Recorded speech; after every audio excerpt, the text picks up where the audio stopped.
आप सभी के लिए होम गार्ड की वैकेंसी का अनाउंसमेंट किया गया है, जो कि मेरे पीछे आप देख रहे हैं एक इनरोलमेंट नोटिस के थ्रू ये अनाउंसमेंट किया गया है। इसमें 10,000 से भी ज्यादा पद है। एजुकेशनल क्वालिफिकेशन 12वीं होना चाहिए, यानी आप 12वीं पास है तो आप ये फॉर्म भर सकते हैं।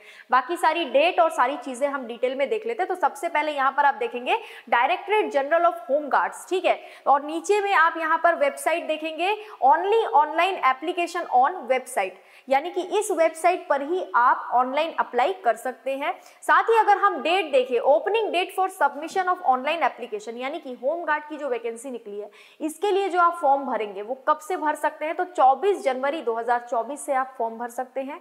कब तक भर सकते हैं, यानी लास्ट डेट कब है, तो 13 फरवरी 2024 को लास्ट डेट है, यानी 24 तारीख से 13 तारीख तक आप ये फॉर्म भर सकते हैं। अब अगर हम यहाँ पर नीचे देखें तो आपके लिए एलिजिबिलिटी क्राइटेरिया के बारे में बताया गया। साथ ही यहाँ पर सबसे पहले हम पोस्ट देख लेते हैं कि कितनी पोस्ट है। देखिए, online application are invited for enrolment of 10,285 home guard volunteer, ठीक है। कितने पोस्ट है, 10,285 पोस्ट के लिए एप्लीकेशन आपका जो है भरवाया जा रहा है for a term of 3 years, यानी कि 3 साल तक के लिए ये जो है टर्म रखा गया है, जिसको 2 साल के लिए और एक्सटेंड किया जा सकता है। यानी कि अभी जो भर्ती होगी वो 3 साल तक के लिए टर्म जो है इसका रखा गया है, 2 साल और इसको एक्सटेंड किया जाएगा, जिसमें 15%, 7.5% और 27% का रिजर्वेशन है। किनके लिए, SC, ST और OBC कैंडिडेट्स के लिए, ठीक है। आउट ऑफ ईच कैटेगरी 1/3, यानी कि 33% हर एक कैटेगरी से वैकेंसी जो है वो रिजर्व की गई है वुमेन के लिए। अब अगर हम नीचे देखें तो यहाँ पर एलिजिबिलिटी क्राइटेरिया की बात करते हैं, तो देखिए एज लिमिट है ना, एज लिमिट आपकी कितनी होनी चाहिए। सबसे पहली बात, जब कोई भी फॉर्म हम भरते हैं तो एज लिमिट हमको ध्यान में रखना पड़ता है। तो यहाँ पर एज लिमिट की बात अगर करें तो 20 साल से 45 साल के बीच में आपकी एज होनी चाहिए। मिनिमम एज अगर आपकी 20 साल है और मैक्सिमम एज आपकी 45 साल अभी नहीं हुई है तो आप ये फॉर्म भर सकते हैं।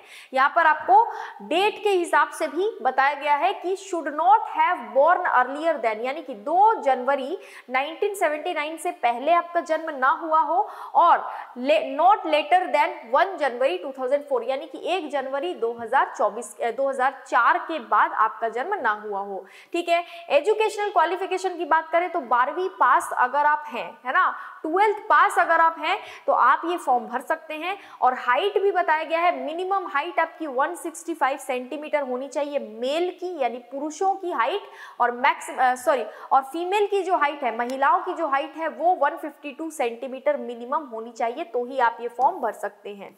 अब अगर हम बात करें यहाँ पर फिजिकल की, आपको पता होगा कि इसमें पहले फिजिकल होता है फिर रिटन होता है, यानी फिजिकल का जो पलड़ा होता है वो थोड़ा भारी होता है, ठीक है।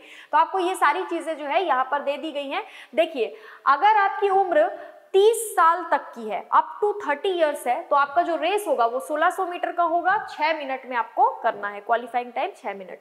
अगर आपकी उम्र 30 से 40 साल के बीच में है तो 1600 मीटर की दौड़ आपको 7 मिनट में कवर करनी है। अगर 40 से 45 के बीच में आपकी उम्र है तो 1600 मीटर की दौड़ आपको 8 मिनट में कवर करनी है। अगर आप एक्स सर्विसमैन है या एक्स CMPF पर्सनल है और 45 साल से ज्यादा आपकी उम्र है तो 1600 मीटर की दौड़ आपको 10 मिनट में कवर करना है। तो एज के हिसाब से आप अपने देख लीजिएगा यहाँ पर क्या क्या दिया हुआ है।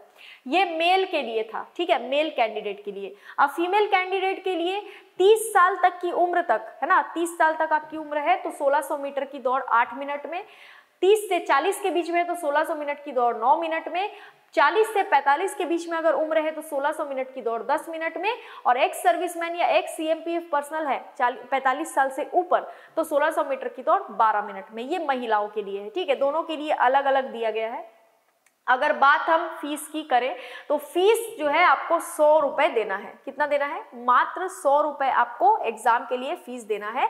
अप्लाई कैसे करेंगे तो मैंने आपको पहले ही बता दिया था कि आपको ऑनलाइन अप्लाई करना है, तो वेबसाइट्स भी यहाँ पर दे दी गई हैं। यहाँ पर कुछ चीजें लिखी गई हैं, only those candidates who qualify in physical measurement and efficiency test, यानी कि जो बच्चे फिजिकल टेस्ट को क्वालिफाई करेंगे can appear in written test, वही रिटन टेस्ट दे सकते हैं। यानी कि पहले से रिटन टेस्ट पे मेहनत मत कीजिए, पहले से बहुत ज़्यादा कॉपी पुस्तक लेके मत बैठिए। पहले इस एग्जाम के लिए अगर आप अप्लाई करना चाहते हैं तो आपको पहले अपना फिजिकल टेस्ट जो है उसके लिए खुद को स्ट्रॉन्ग करना पड़ेगा। जो मैंने बताया 1600 मीटर की दौड़, और आपको समय वगैरह सब दे दिया गया था, हाइट वगैरह आपकी उतनी होनी चाहिए, ये सारी चीज़ें जो है ये आपको पहले क्लियर करना है। फिजिकल टेस्ट पहले होगा फिर रिटन होगा, इसीलिए पहले आप फिजिकल की तैयारी कीजिए, उसके बाद रिटन की। और selection will be made as per merit, है ना, which shall be finalised by adding bonus marks wherever applicable to the written examination marks. ठीक है, फिर मेरिट बनेगी, उसके बाद जो बोनस मार्क्स ऐड किए जाएंगे रिटन के बेस पर।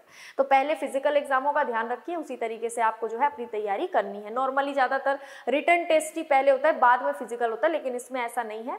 तो ध्यान रखिएगा इन सभी चीजों का। और जो भी एजुकेशनल क्वालिफिकेशन वगैरह है, और महिलाएं और पुरुष जो अलग अलग कैटेगरी के लिए जो अलग अलग रेस के टाइम दिए गए हैं वो भी एक बार देख लीजिएगा। बाकी मिलते हैं अगले वीडियो में। वीडियो को लाइक कीजिए, चैनल को सब्सक्राइब कीजिए और वीडियो को शेयर कीजिए। आज के लिए इतना ही। Thank you so much.